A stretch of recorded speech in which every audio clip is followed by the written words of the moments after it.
Ladies and gentlemen, welcome in to the Bama Standard post-game show on the heels of an Alabama victory in the SEC Championship. Alabama takes down Georgia 27-24, 2023 national champs. And we are streaming live right here, not only on this channel, but on Teague's Take YouTube channel as well. We've got a big show, and we had to have a big cast.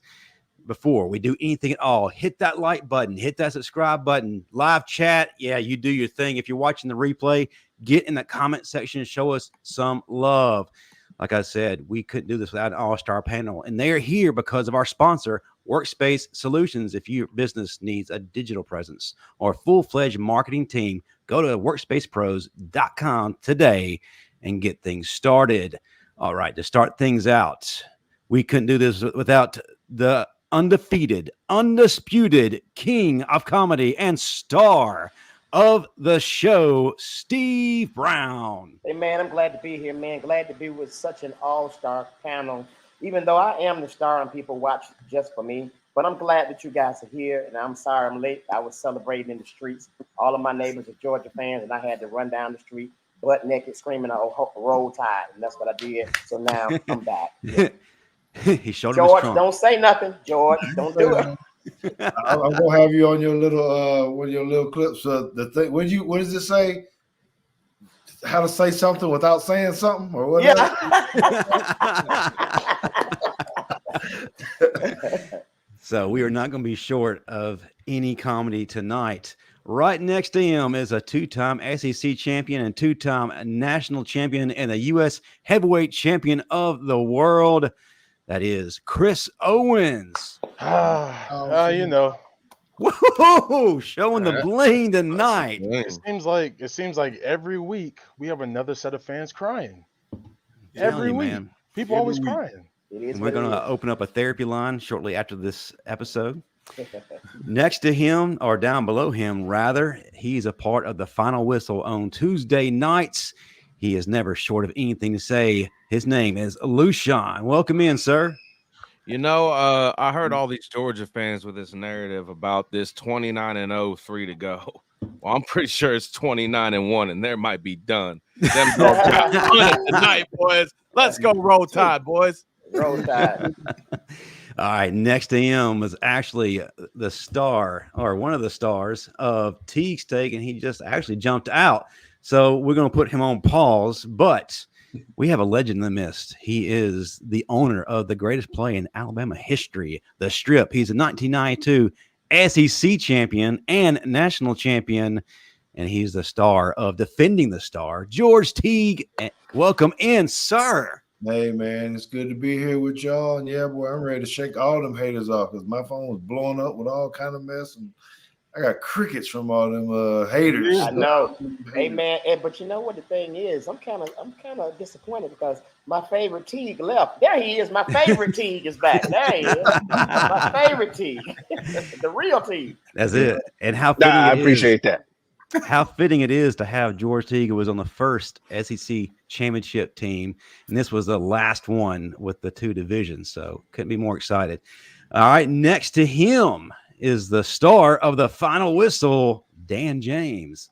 Hey, y'all, let's go ahead and get through this because we got to go and move Mercedes-Benz to Tuscaloosa.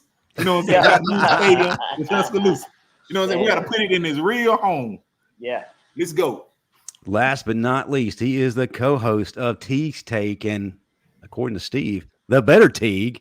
Ladies and gentlemen, James J.T. Teague. Welcome in, sir. Glad to be here. Yes, sir. Glad to have everyone in here. Well, let's start things off, guys. I don't know if you really want to spend much time as far as the questions you have when going in, but let's talk about that. What were we thinking about going into this game that Alabama needed to do? And more importantly, how were those questions answered? The star of the show, Steve Brown, lead us off. Then we'll go to Chris Owens, down to Luscion, George, Dan, and then JT will round it out. Man, personally, man, I think Alabama just outplayed them at every level. And I think we were more physical, and I think we had the number. I think Kevin Steele did a great job as far as preparing the guys for them. Those little tonal screens they like to run. They pretty much took Brock Bowers out of the game. And we did really, really well. I think the only thing that really pulled the rest of my twigs out I was just trying to grow was Jalen Milroe holding the ball a little bit too long. But other than that, man, we looked phenomenal. That was a great game. Most definitely. Chris Owens, I know that you've been talking on Twitter this year, and I think you projected this and your phone's blowing up, but you don't want to talk to them. You want to talk to us. What were your thoughts going in, and how did we respond in your eyes? Yeah, I think the only thing that I really wanted to see was how would we respond once we got punched in the mouth a little bit. There's been a couple of times where George has gotten the edge on us early, and so it was going to be really big for us in this game to respond. And I thought we did a wonderful job. I think early on we kind of got a little lax, a little anxiety, but after a while we started controlling the line of scrimmage. The big plays started coming. Milroe started heating up with his legs and then started making the throws with his arms. So, I'm happy. And in our defense, with their weapons, we knew if we stopped the run, we would make them throw the ball. And Carson Beck had been playing really well the past few weeks. So whether the receivers are hurt or not, I personally don't care. Whoever's on the field, you have to lock them down. And I think our defense responded to the challenge very well. Absolutely. Before we get down to Luscion, I want to give a shout out for our first super chat of the evening. Qbert 3343 499. Now that's how the O-line is supposed to play. RTR. Yeah, no doubt. Luscion, you're never a man who holds anything back. Talk to us, brother. What kind of questions did you have or concerns even going in, and how did we respond? You're on mute, sir. There we go. I had a question about one thing in this game, and that was, were we going to be able to be more physical than Georgia? We line up against them. We match up against them better, in my opinion, and statistically in most categories than them. So we had the advantage there. My question was, were we going to get it done in the trenches? Was our offensive line going to be able to punch back them little bully dogs? And we did. And everyone's like, oh, Caden Proctor's going to be a liability. Well, I seen Caden Proctor throw dudes. Yeah. I seen Jaden Roberts throw dudes. Them little puppy dogs was getting moved on that D-line all night. And I'm telling you one thing right now, Bama Nation, please be so confident, because Jalen Milroe did not play his best game by far tonight, which should scare and shock the nation, because, ladies and gentlemen, I'm going to tell you something right now. When he actually reaches his height, oh, man, I'm telling you, He gonna put up about 5, 6, 7, maybe by himself, and that's just with his arm, because he doesn't have to just beat a team with his legs. Because once he starts settling in as a quarterback, it's over. It's over. Like I said, in Tommy Reese tonight, the Mad Hatter was in his handbag again. I love it. I love the energy. And hey, how about some energy from Danko Hawkins? $20 super chat. Man, we appreciate you greatly. George, the man of the hour.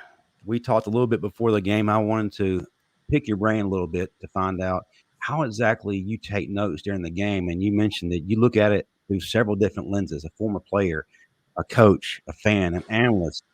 So give me an idea of what you were looking at, what kind of questions you had, and how they were answered. Well, going in, I think I might have showed you a screenshot of what I said to someone earlier, and I was really concerned about whether or not we're going to be able to stop their running game.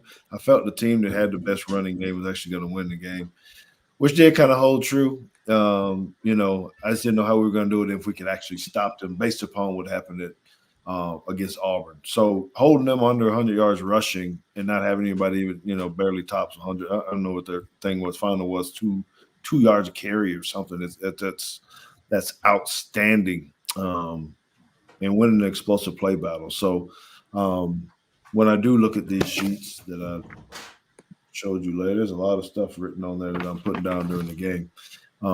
Actually helps JT and I when we start to dissect things a little bit later the day after. What were the formations?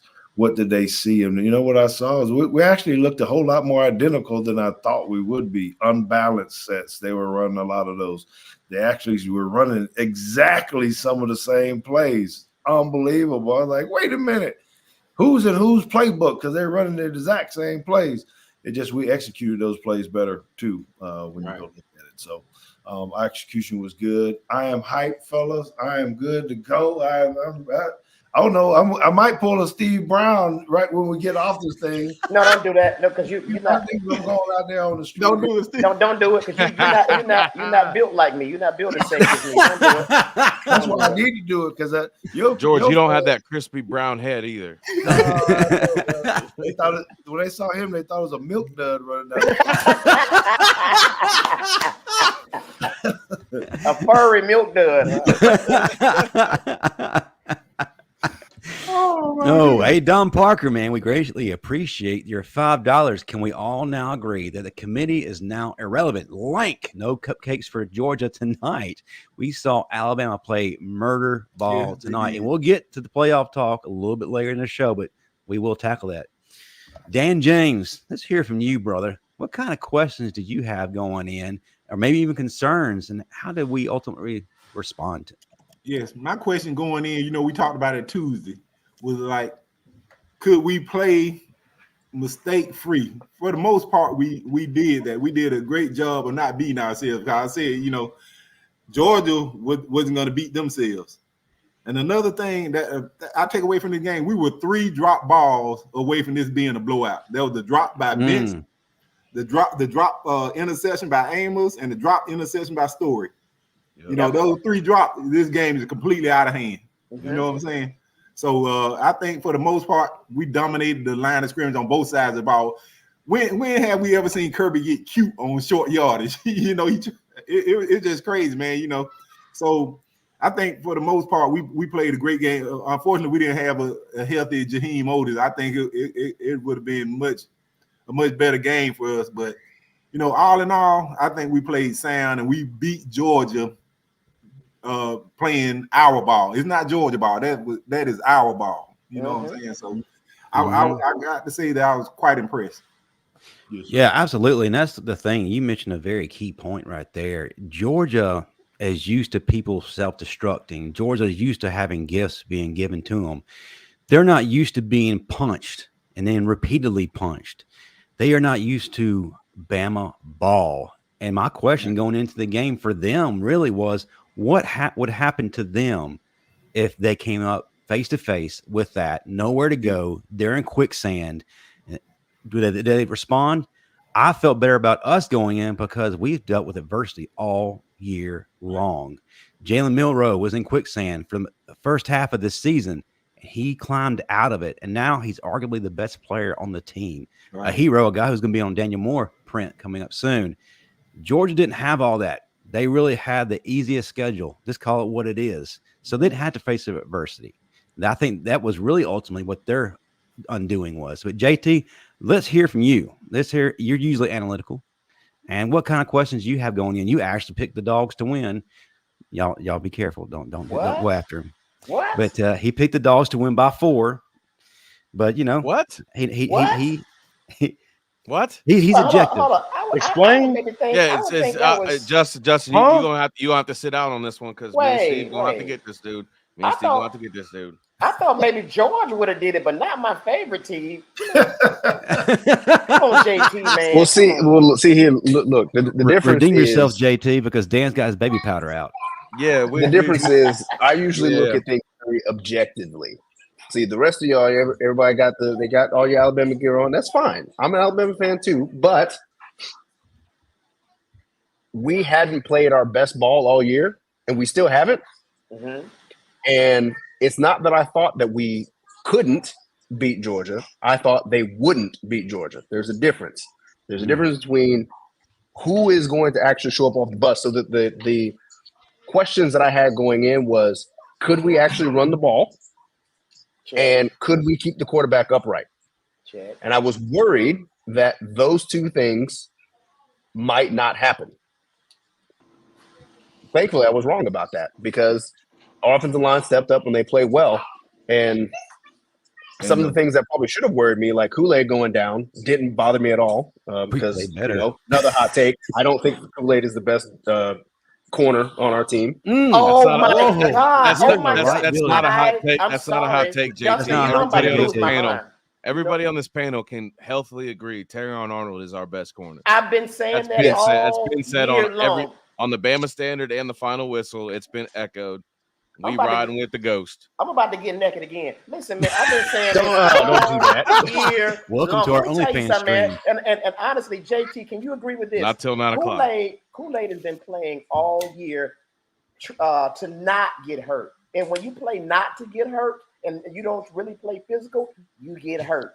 And I think that's what happened to him tonight. He's looking ahead. He's not, to me, he's playing selfish, not playing physical football like Terrion. Terrion is a complete dog. He's in your group. I've never seen Kool-Aid do that one time. Now, he did come up and run support early in the game. Now give him that. One out of how many plays? So I don't know if I'd go so far help. to say that he's looking ahead, but And I think he's just a guy. Himself.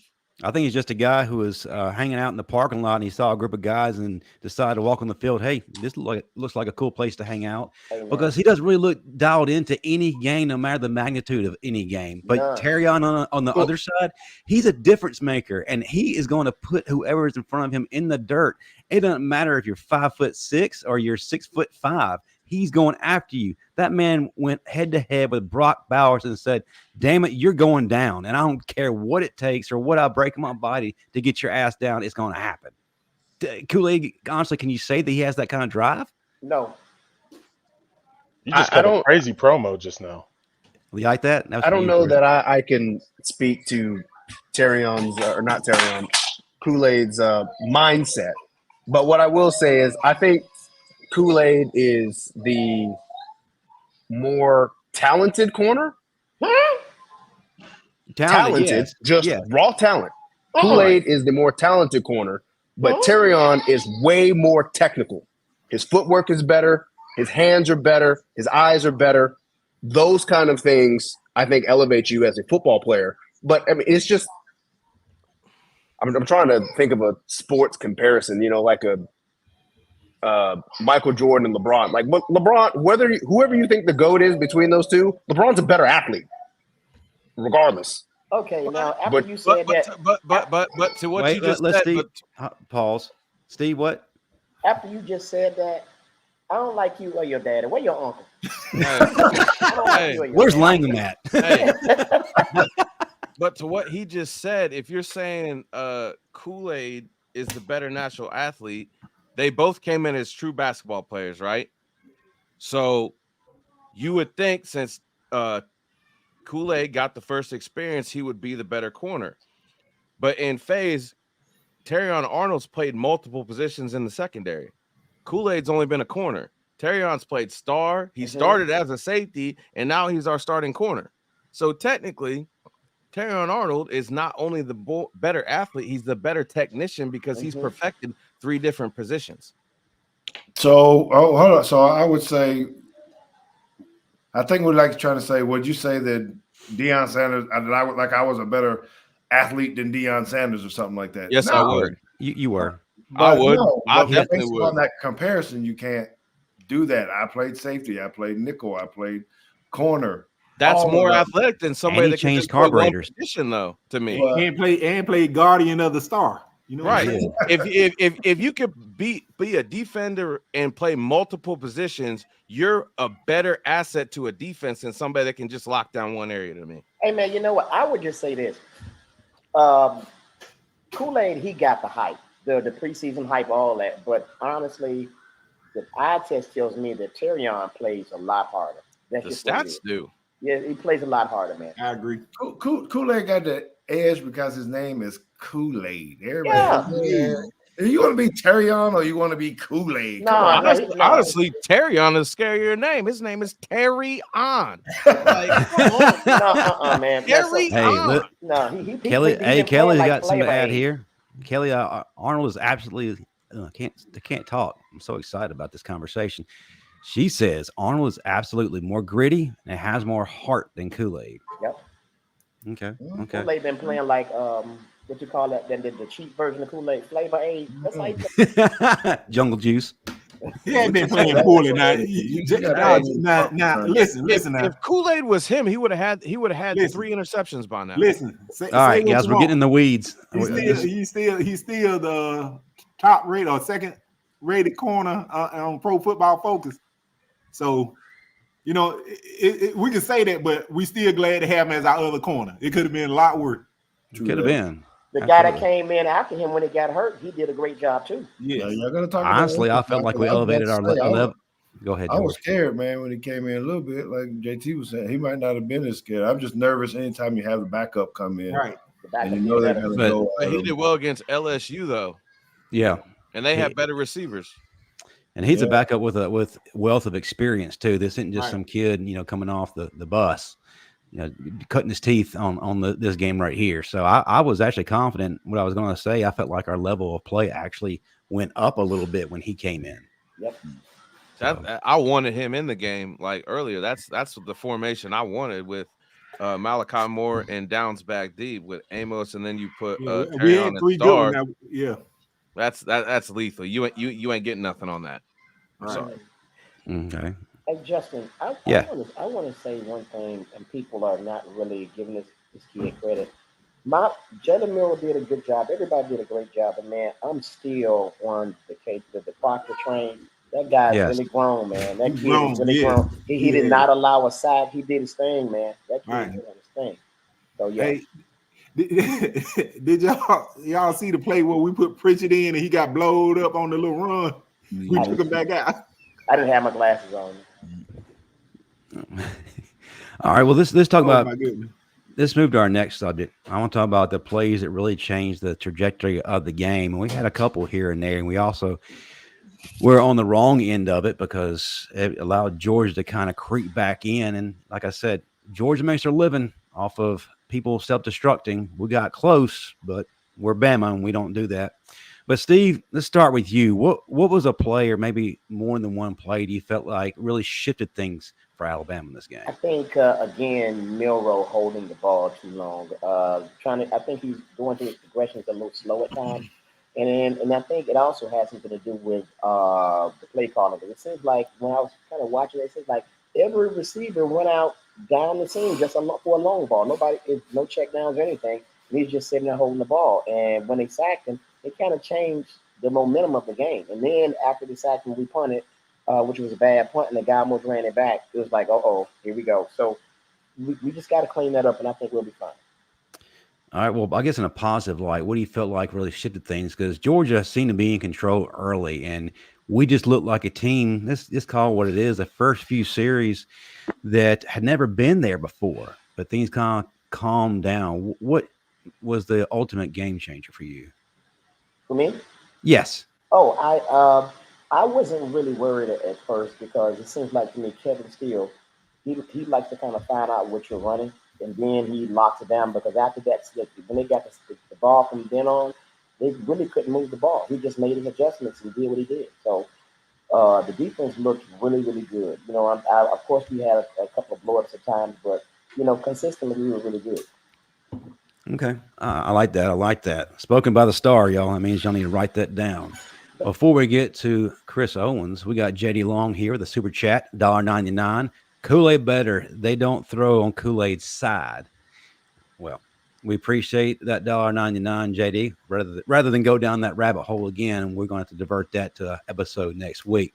Chris, to you, what stood out as the game changer for us that really put us in the driver's seat? Two things for me, two different plays. One on the defensive side was that Dallas Turner sack when he long armed the left tackle into the quarterback. Mhm. I think that really got our edge rushers going. I feel like that gave us some momentum on defense. Everyone kind of picked up their level of play, especially up front. We started generating more and more pressure after that. And then on the offensive side, it was eerily similar to our game in 2021 where we scored right before half. And I feel like that score going into half, knowing that they were getting the ball back, if we had settled for a field goal, then that would have set up a potential for them to come out of half and even take the lead. So us going up by 10, coming out, and I forget what happened on the drive after, but I do feel like that really helped us go into the half with a positive note. Agreed. Luscion, he could pick from a couple of things that kind of shifted momentum. Alabama was in the driver's seat. I know at times we might not have felt like it, but the reality was we were. But speak on it, bud. Defensively, I'm going to highlight one player right now that he might not have shown up every time in the stat book, but that's going to be Caleb Downs. He affected what the secondary had going on and what their offense tried to do with their crossing routes, and most importantly, Brock Bowers. He Shut was him down. physical with Brock Bowers, and I don't think he's used to dealing with an athlete that has the pedigree and the athleticism to actually stay with him and be physical like Caleb Dowds did. Now, on the offensive side, I think it's going to have to be the offensive line as a whole, because we've heard all year about how good Georgia's defense was, how they're going to get our offensive line. And I felt like our offensive line more than met the challenge. I saw them throwing bodies. And if our offensive line is throwing bodies, I mean, if they get a penalty and it's holding, but they toss somebody, I can live with that, because that means our offense, once our offensive line sets a tone and our running backs can eat. And that's exactly what happened. And who better this year, really, than was the emerging star, Jaden Roberts. My gosh. I don't know if you've seen the images that have been produced of him here lately, but they basically put the Incredible Hulk's body in his pads. And that's the best way you can describe him. Hulk did smash tonight. There are several players that he came across that I think were making life decisions at that point of whether or not they should sit football out and maybe take ballet or soldier on. And for the ones who soldiered on, they definitely met with an awful demise. George, let's talk about what you saw. What changed things for Bama? Yeah, so I just saw one of your comments about one of your viewers as well, but it's really playing off of what Chris Owens said about but I'm going to go right before the sack, because Lawson had a tackle for no gain, and then he had a tackle for a loss on the very next play, and then the sack right after that. So I think that whole defensive series right there, where there was 3 plays back to back that I think turned the tide into something good on defense. The most exciting play for me when I got up, when I was like, and I know it was late and we were getting close to it, about it being over, but it was the quarterback draw by Milroe. That I actually got up and started running around a little bit, because I knew oh shit, I dropped my papers and everything. I was like, we got it, because that showed me a lot about the staff too, that they held that for the right time at the right moment, didn't try to show it on any 3rd and short or 4th and short or something of that nature where you think it might be a pass. They pulled that out at the right time. So those were the 2 areas that I thought were the most impactful for our game. Man, you brought some great points. It's hard to kind of catch everything because there were so many great things that went our way tonight. Hey, shout out to everybody here in the chat. Do your thing. Hit that like and subscribe button. Again, we are going live on 2 channels, the Bama Standard Network and Teague's Take YouTube channel. I encourage everybody after this show to go over to their platform, hit that like and subscribe button for them to show them some love. Dan James, the man who brings all the fans to the yard, other than Steve, of course. You're his understudy. What turned the tide? As George put it. I'll have to say one play that really stood out to me was that fumble recovery by Tresman Marshall. That was huge. I wish we could have gotten 7 points instead of 3 out of that. But that was a huge turning point in the game, because, they were like, okay, Georgia's first critical mistake. They don't make many of them. And I was thinking we should have capitalized more. But that play right there, you don't get that often from Georgia. That's uncharacteristic of them, at that point in a game, at a critical moment in the game, they don't tend to make those kind of mistakes. And so we were very fortunate to be able to get that. But I think we got a little conservative on the play calling, especially on that second down, but we should have come away with 7 points.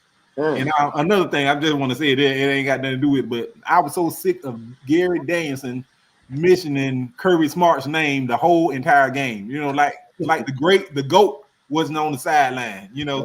So just like David Pollock, and David Pollock is somewhere quiet as hell, looking stupid right now. Looking very I know he's not on Twitter. He can't. I called him. Oh, he is on Twitter. He's on Twitter. He's not active now. He's not active right now. He can't be. You called him collect, Steve? Well, how did the conversation go? He wouldn't answer. He wouldn't answer? Man, he ain't saved. That's why I know he's not active right now. I bet he red as hell. Before I forget, can we talk about the ultimate victory tonight? Yeah, we're SEC champions, but here's the biggest stat. No more games with Gary Danielson. Yes. again. Yes. That's the best thing about tonight, I man. know, man. Hey, before JT gets his say, JD Long is throwing some money at us. So $9.99. Milroe might be the most cut quarterback in Saban's tenure. Since the Texas game, he Number 2. has been clutch when we needed him the most. Abso-freaking-lutely. He's number 2. He may not have his touch quite there yet. He may hold the ball too long to our great frustration, but you can't deny the heart of a champion. And this is a guy that a lot of our fan base wrote off to start the season. They said Alabama's going to lose 5 games or 6 games. We're going to Independence Bowl. Start Ty Simpson.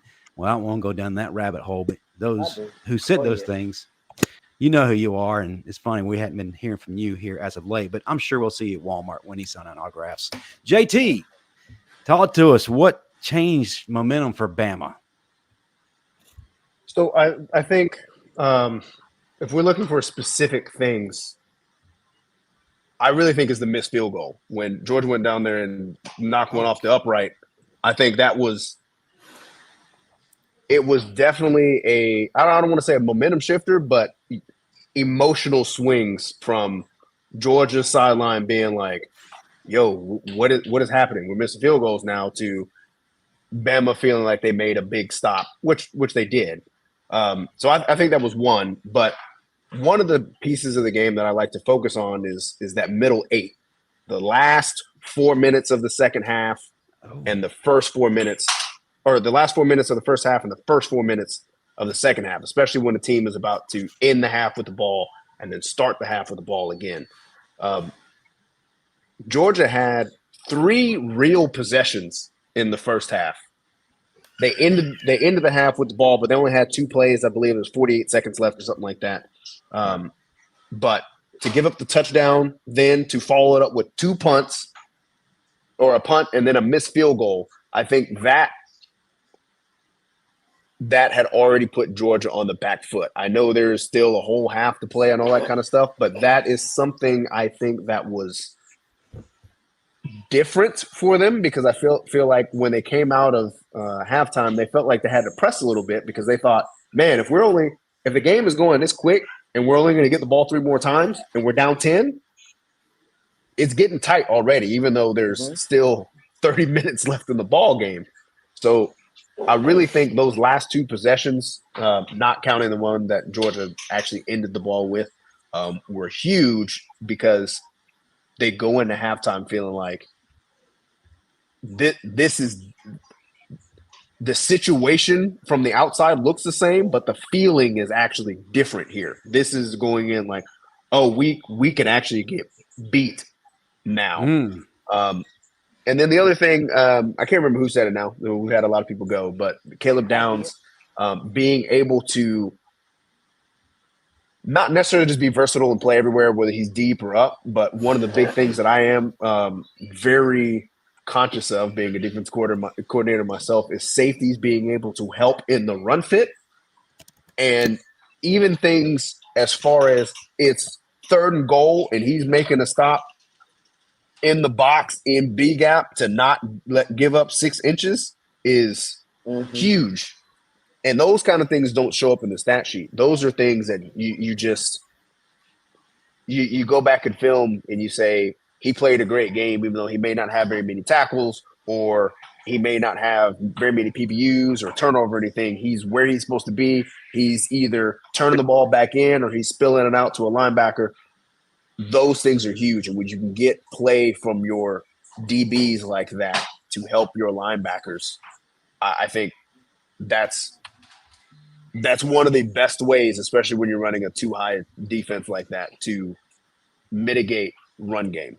Hey, man, I like you. This is why I like him, Justin. Hey, man, come to Atlanta. We're going to hang out. I'm going to take you to 40 and up. That's why all the strippers 40 and up. But don't be scared. Just coming. Someone be passing out and everything. But it's okay. Just come on. I got you. Well, I got you. I can't admit that he likes older women. Shout out. But you know what? Don't worry about it. I take him to 50. I take him to 50 and up. I take him to 50. Hey, Steve. Steve, what's the cover charge? It ain't when you go with Steve. You just got to pay your way out. You got to pay your way out, bro. You go to strip clubs where they sell fried chicken and French fries. Yeah. Ain't nobody watching. Ain't nobody They got a watching potluck the on Tuesday nights. Hey, they give you lap dances while they eat hot wings. You can come get a lap dance and a plate Tuesday in the morning at 9:30. Hey, to help him out going to the club, we got some super chats here. Jason Haywood, $5 today. We hit Georgia in the mouth, just like George Teague hit T.O. for celebrating on the Star. That's right. SEC champs, baby. RTR. Wait, that was you? Dog. Who just asked me if that was me? Me, I'm only Was that 25. him? I didn't know. I'm young. I didn't know. Dang, he said I'm only 25. Hey, Wow. hey, kick him off. We need to kick him off. We need to suspend him. You didn't know that was him? No, I know, and then he want to take his shades off at me at the beginning of the show, like I actually did something wrong. That's blasphemy. Nah, come on, man. Hey, that's right there up you with picking Georgia, in my opinion. Oh my God, Steve, we Nah, just bro. brought him on staff too. Well, and I like Chris Owens too, so I'm the new Steve Brown. I was like, man, I know they still showing the play up on the jumbotron before the game. But now, man, I'm like, hey, man, we got to talk after this, man. Yeah, we gonna have to Hey, you suspend need him to have a for long jump. conversation with him. Suspend. As a matter of fact, I'm gonna make you come to that strip club with us and throw up. Yeah. No. I'm gonna stay right. He's only 25. He can't handle that. He can't handle that. I'm dead. I'm dead after you said you have to pay your way out. Go ahead, Justin. Let's carry us on. We got another super chat from Kelly Weathersby, $9.99. So proud of Proctor. His best game of the year. Milroe has carried the weight of the world on his shoulders, and now he's MVP. Roll Tide, everyone. Yes, sir. Justin, who is Kelly? Ever since you've been here, she's been Don't worry about it. What's really going on? Don't worry about it. She does. I seen the standard on Listen, Tuesday. Steve. That was all in the super chat, Justin. Hey, Justin, shut that down. He said, "Don't worry about it." Don't worry about it. Just know, I He's with that reactivated big my MySpace 2 weeks ago. And I was MySpace. Oh, with that cover song? exactly. Yeah. Oh God. Man, let's try to reel it back in a little bit. Yeah, my cover song was Ron Isley, Contagious. All right, back on track. All right, it's time to talk about the inevitable. At this point in the show, we always like to talk about what's next for Bama. Well, what's next for Bama comes tomorrow. The committee makes their ultimate decision. We were on George Teague's show earlier this week, and it turned out to be a very big cluster. I came away more confused than when I went in. But we talked about the playoffs, That's nonetheless. Bo's fault. That was Bo's fault. That's Bo's fault. Bo was speaking in hieroglyphics, actually. He said he put it out there real clear, though. Yeah, and then spoke for another 30 seconds trying to explain what he was saying. Yeah, Bo was speaking in cursive, but it's okay. We love you, Bo, if you're watching. Yeah, A lot of our fans don't even know what cursive is. It's true. Well, Chris Steve Brown, Owens start us out, man. Chris Owens don't know what cursive is. He's Yeah, Chris Owens like, are those hieroglyphics? I seen cursive in Courtney Upshaw name once, but Chris is like, what's a MySpace? I had to learn a little bit in order to write my signature. I had to learn a little bit. But Steve Brown, start us off, man. You're the star, so people are going to listen to you actually put some weight into it. Where does the playoff committee go tomorrow? We got a game playing right now. Louisville and Florida State just got kicked off. Our attention is definitely geared towards that. But does the committee do the right thing and put Alabama, who just beat the #1 team in the country, out in the playoffs? Hey man, based on our resume and us beating Georgia, they have to be in the playoffs. To me personally, I think that the committee doesn't want an SEC team in the playoff period. That's just, from what I'm looking at. But Bama has to be in the playoffs for doing what they did today. They do look like they're one of the best 4 teams in the land, and it'll be crazy if they don't make it in. But I see them making it in, and I'm not speaking, being biased. It's just they're one of the best 4 teams. I like it. Chris Owens. We've been messing with you a little bit tonight, but You do bring some value here, so we appreciate you, brother. Thanks. What direction does the playoff committee go tomorrow? Yeah, I do think with this win, I do believe we're one of the best 4 teams. Obviously, we've had that roadblock of Texas ahead of us all season, and with the way they played today, I do also believe they're one of the best 4 teams. So I kind of have this mindset that regardless of Florida State, let's say they win tonight, I think you shouldn't discount the fact that they went 13-0, won their conference, but you need to really evaluate, does their schedule, does their resume match up to what you see of us, what you see of Texas? Obviously, Washington winning, they're in. If Michigan goes on and wins, I think they're 23-point favorites. They'll be in. But I don't think Florida State should have as guarantee of a spot as people believe. So if it's me, if all things even out, the favorites continue to win, I would have us in Texas in. Yeah, easily the 2 best teams in the country right now. And you could argue that the playoff committee has been holding it against us that loss to Texas, but I've ventured to say it's not just the loss to Texas. They were actually holding the win over USF against us. They were actually holding the other wins that we escaped out of against us. They felt like the teams that we beat weren't convincing enough. They were inferior to us. But then we shift to Tennessee, to LSU, and now Georgia. You can't deny that. You can't hold anything against us. I feel like these big wins over big names trumps anything that you said we didn't do right at the beginning of the season. Luscion, take over for me. I don't really know what this committee is going to do. They've contradicted themselves every other week that something's come out, whether it's strength of schedule, who you're playing, how many points you put up on a no-name opponent. If you're at home and you got a big win, or if you're at home and you get a big loss in the earlier part of the season, I don't know. But regardless of any of that, Kirk Herbstreit says something that should ring loud and clear to everybody in the college football playoff. Put the best 4 teams in the college football playoff. Flat out. It doesn't matter. It shouldn't matter, because last year you guys didn't stick with the whole conference champion thing because you put TCU and they got beat by Kansas State in their conference championship game. Put the best 4 teams in so we can actually keep college football's name how it should be. Because the moment you don't put the best 4 teams in the college football playoff, football, what we all love to know as college football, is going to be done. If you're not going to give the top awards to the top statistical leader in every category, then why are we even here? Why are we playing college football? Put the best 4 teams in so we can get the best show. I agree. Before we move on to George, I just want to make an announcement. We actually have partnered with Title Towel. Your game day experience is not complete unless you are waving your Title Towel. To go purchase yours, go to whitwillsports.com. Hey, we have a promo code. Enter in standard. You get you a nice little discount on your next purchase for Title Towel. George, help us explain it better than what we did on Wednesday. You know what? I don't know if you guys see College Game Day today. I thought it was hilarious on what SEC commissioner said when they asked him about the rankings and what we had to do, and he said that one of these groups are doing their own thing. He was trying to make a Sesame Street analogy. He said that was the SEC. He said, we're doing our own thing. He didn't care about what anybody. It was kind of funny because he was throwing some shade at everybody. And then he went on to say, and we don't even have to sell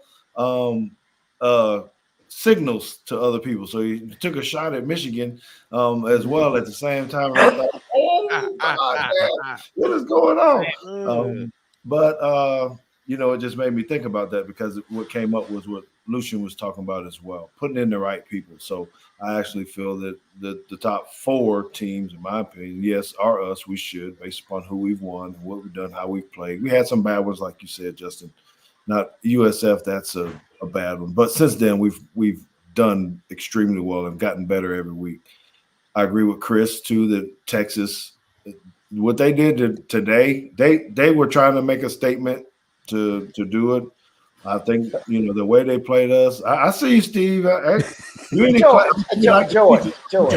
Put your hand down, Steve. Can't go to the bathroom right now, Steve.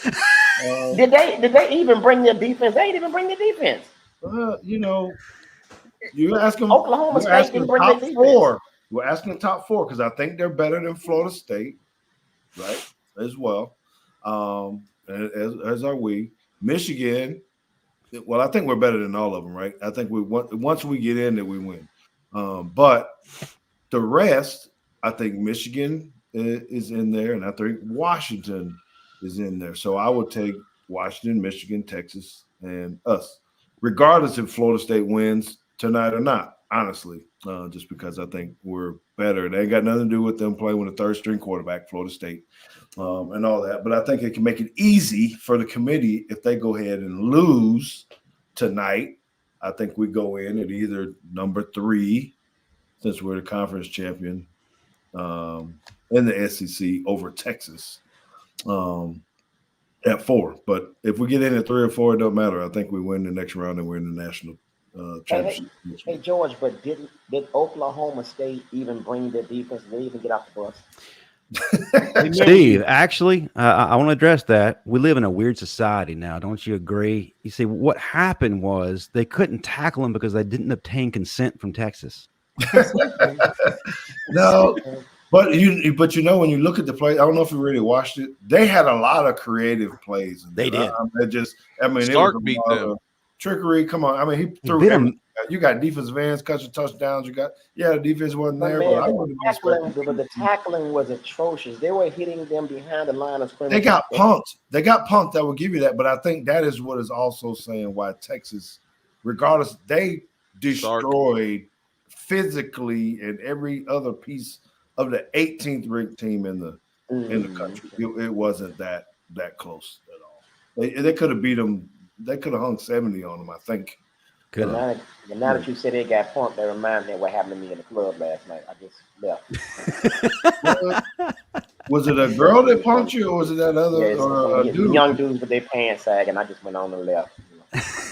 I was gonna sag my pants, but I forgot I had no underwear on. Or was it that one person? Hey, it wouldn't have looked right. Or was it that one person you had on your IG today that was talking about he was waiting for daddy? Come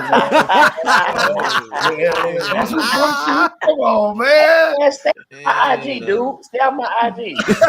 Damn. That's a reminder. Don't like the way you confronted me. JT don't like that. Just like at all. That's a reminder to go to @Comic Steve Brown right now to check out the content that only you can find. At that you come to @Teague Football too. I'll repost it. I'm gonna put it in the story.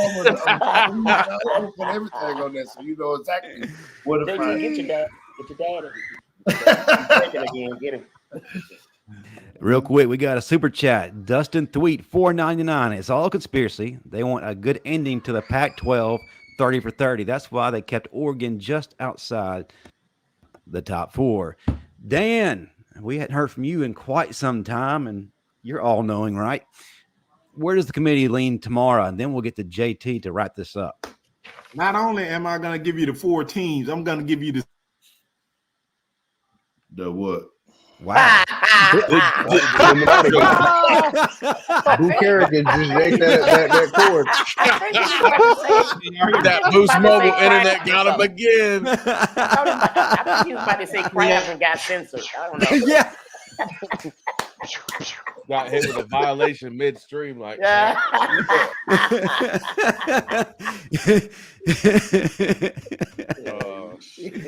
Shout out to Boost Mobile. Go ahead, Dan. He's still there.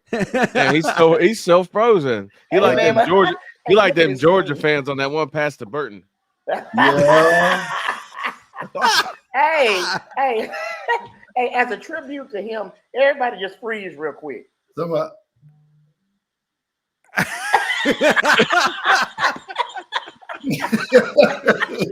JT laughed. Chris was moving though. Chris is right there. I know Chris. He's only 25. He don't know how to stand still yet. He left. This next segment in memory of Dan Book Harrigan killed him. JT, let's get to you, brother. Help us close this out, and then we'll get to our players of the game. So I think that the SEC champion is in. I don't see how. I don't see how the committee could weasel their way out of that. As Greg Sankey said this morning, they've got 5 teams in the top 15. So that's a third of the top 15 are SEC teams. Regardless of how you slice it, before the game, the winner of this game would have been undefeated in SEC play anyway. So your options, I think, even if Florida State wins, is an undefeated Pac-12 team. Or undefeated Pac-12 champion. Sorry, an undefeated Big Ten champion, a 1-loss Big 12 champion, a 1-loss SEC champion, and an undefeated ACC champion. Now, I went just to look at the top 25, and the ACC is not well represented, but it does matter at the, most of us are only concerned with the top 10, but it matters how the committee ranks those last 15 teams. Mm-hmm. So now when you're comparing those resumes, yes, you have the head-to-head, but you've got Alabama who just beat who the committee said is their number 1 team. So I think that has to mean something. They've got 4 wins over the top 25. They have no losses to anybody in the top 25, while even though Texas does have 3 wins in the top 25, one of them being Alabama, they do have a loss in conference also to a top 25 team. So although I do think Texas is still one of the best 4 teams, I think it really opens the door to try to leave Florida State out, because the committee does have a criteria in which they can use. And one of those is the health of the roster. So there's already one thing they can be like, hey, here's Florida State. Here's one of your red flags that we have going into this, especially since they're down to their 3rd guy, apparently. So all that to say, I really do think Georgia's fallen out of the top 4. I don't see 2 SEC teams getting in here. I don't see a non-champion getting in the playoff. I'll put it that way. I don't see a non-conference champion getting in the playoff. There are too many high-profile conference champions, so I think they look at this and say, Georgia, this was your playing game, and you're out. That's unfortunate, but that's the way it is. So I think it's probably going to be Texas, Alabama, Washington, and Michigan. I don't know what the order is going to be. I would say Alabama's probably going to be in at 4. I don't know if they can. 4 spots is a big enough jump. I don't know if they can get to 5 or 6 spots. But I do think Georgia's going to come down to 5. I think Ohio State's probably going to come down to 7, and Texas probably will jump up 4 spots to 3. Okay. And the last thing was Boo Kerrigan, whether we believe what he says or not, but he did make a pretty emphatic statement. I can't remember if it was this morning or I think it was Tuesday, but he said the committee's selection is not to find the deserving teams. They're supposed to find the best. That's what he said on live television. He said, I don't care. We're gonna put the 4 best teams in, and I really think that was him kind of saying, Florida State, you're not getting in. Sorry. I like it. Well, folks, our illustrious star, Steve Brown, has to jump off. But before he goes, Steve, first of all, thank you for jumping in. We couldn't have this show without you, sir. But also, give us your players of the game, and then we'll see you next week. Honestly, man, I just because this kid has gotten so much, I wouldn't say hate from the fans, because he was a slow bloomer, but I'm just so proud of Caden Proctor, man. I'm proud that kid his growth and him sticking with it, man, because our fan base, even me, we were on that kid, man. So I gotta say him, and of course Tyrion Honor. I mean, I just gotta give it to the team, man. All of them look good, man. But the person that stood out to me most was the so-called weakest link on Bama's offense, and Proctor. That's my guy. So I'm really proud of his growth, man. Absolutely. And real quick, tell folks how they can find you on social media. Yes. IG Comic Steve Brown, one word, Comic Steve Brown, and Facebook Comedian Steve Brown fan page. All Comedian right. Steve Brown fan page. Guys, it was great hanging out with y'all, man. But I gotta get to work. Yeah, I'll chop it up with y'all next time. Sounds good, brother. Take All right, care. Steve, take Roll care, Steve. Tide. Roll Tide, brother.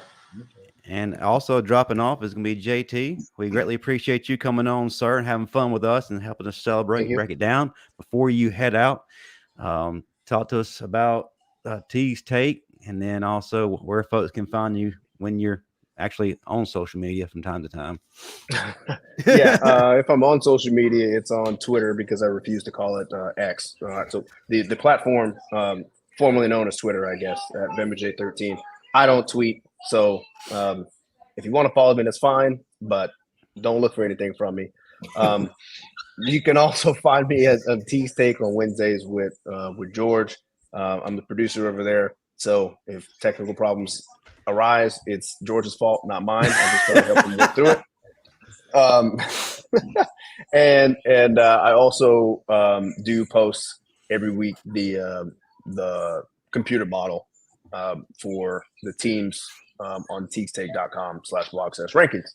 I think I'm supposed to give my players of the game. I'm going to go with the offensive line as a whole, with 1B of Jalen Milroe. I thought he played a very good game. I thought he was decisive. I thought last week he was not decisive.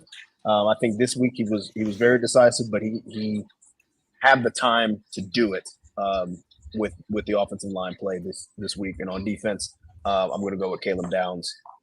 Caleb Downs is not going to show up in the stat sheet, but I think that's something that when you go back and watch the tape, he's going to be a guy that was doing a lot of dirty work that needs to be done in order to allow other people to make plays. So I appreciate you guys having me on. Come find us, come find our shows, come find our film breakdowns. That's one thing we do. We do film breakdowns in the middle of the show on Wednesdays.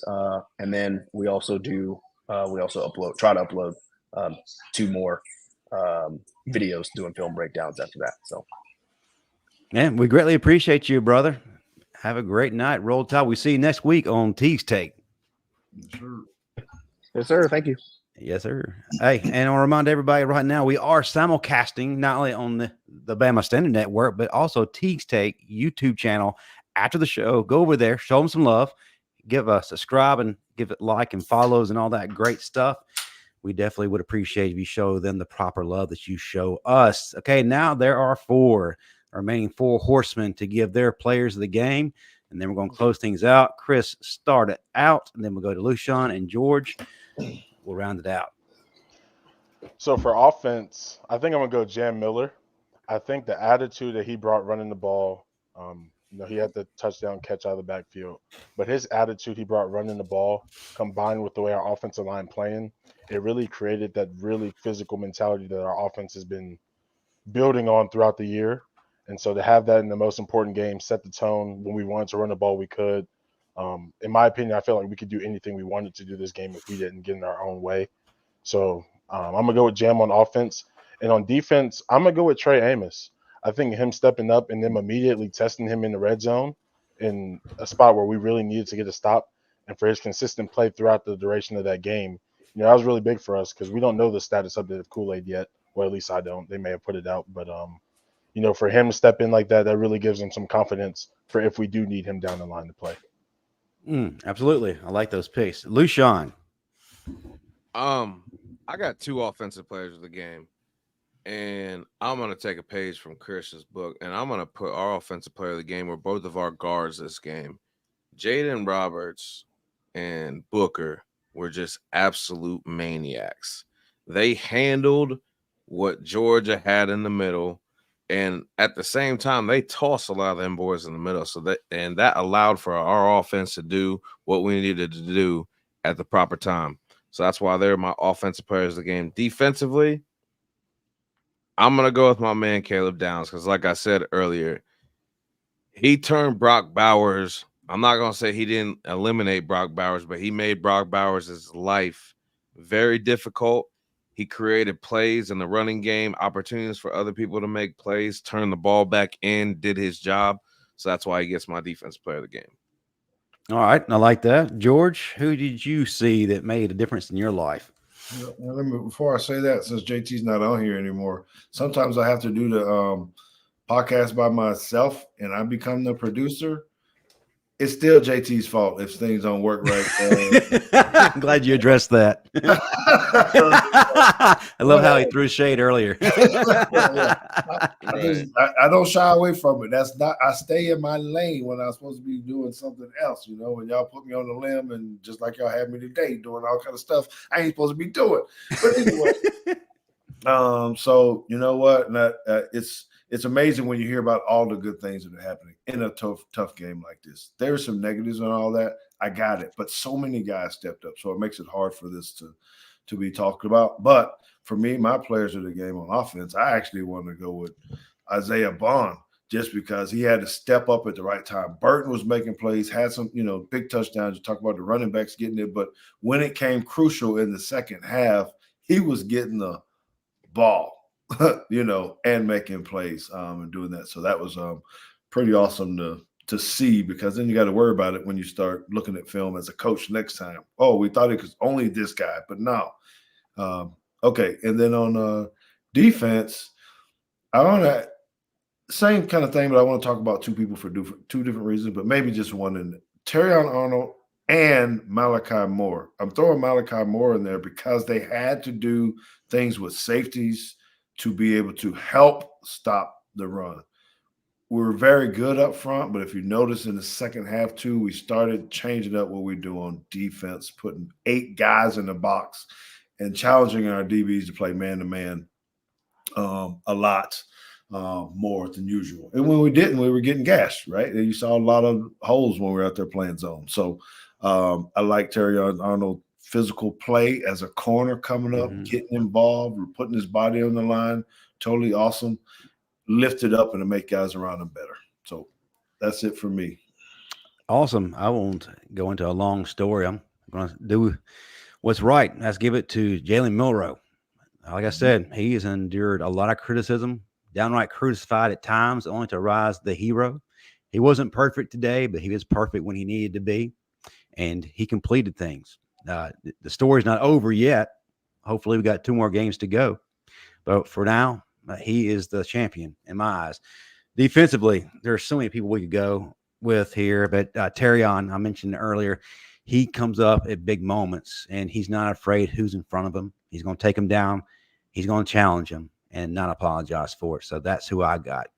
All right, folks, it's time to bring everything to a close. I'm going to give it to you to prop what you got. Tell folks what you have, and also, tell them how to find you. Chris Owens, start us out, then Luscion and George, and I'll close up shop.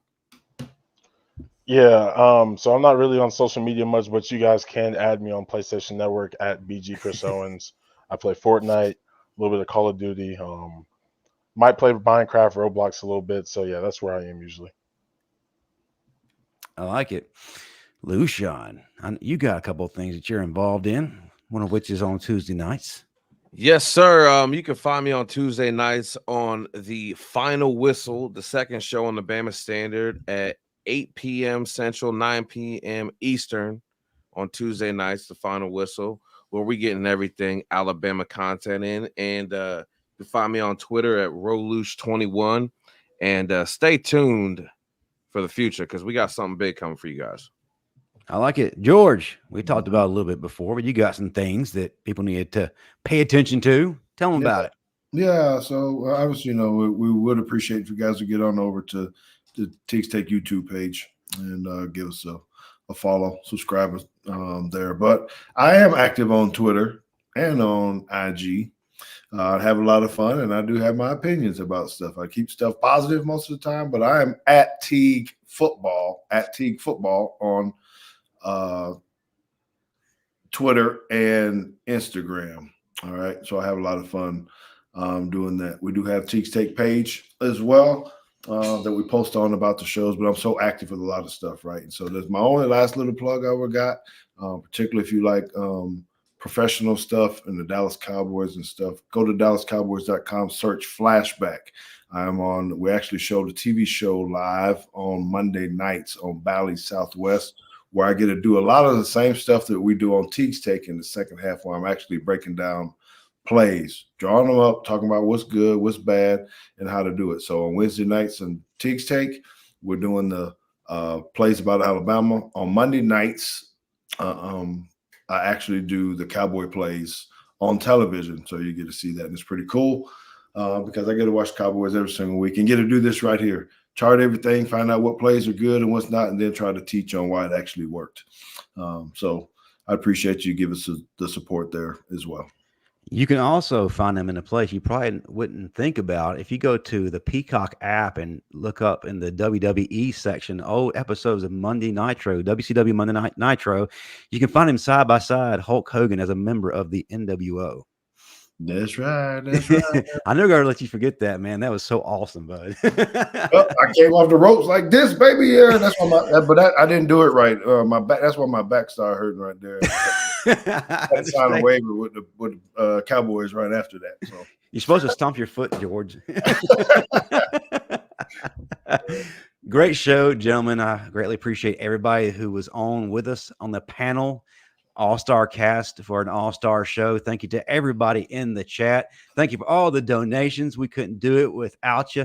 What this doesn't mean it all stops. We got plenty to do until the decision is made, and then we find out where our destination ultimately will be.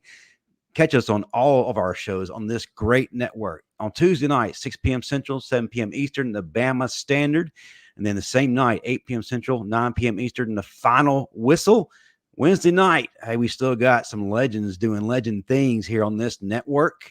6 p.m. Central, 7 p.m. Eastern. We got Cici Payne with the Crimson Dynasty. Chris Owens is a part of that as well. And then 8:15 p.m. Central, 9:15 p.m. Eastern, not only on this channel, but on Teague's Take YouTube channel, you will find Teague's Take. And then on the weekends, right after games, the Bama Standard post-game show will be going live. But again, Bama, SEC champs, 27-24 over them Bulldogs. And it's funny, they told us we probably shouldn't even show up this week, but we showed up and we reminded everybody we're still Bama. Roll Tide, guys. Roll Tide. Roll Tide.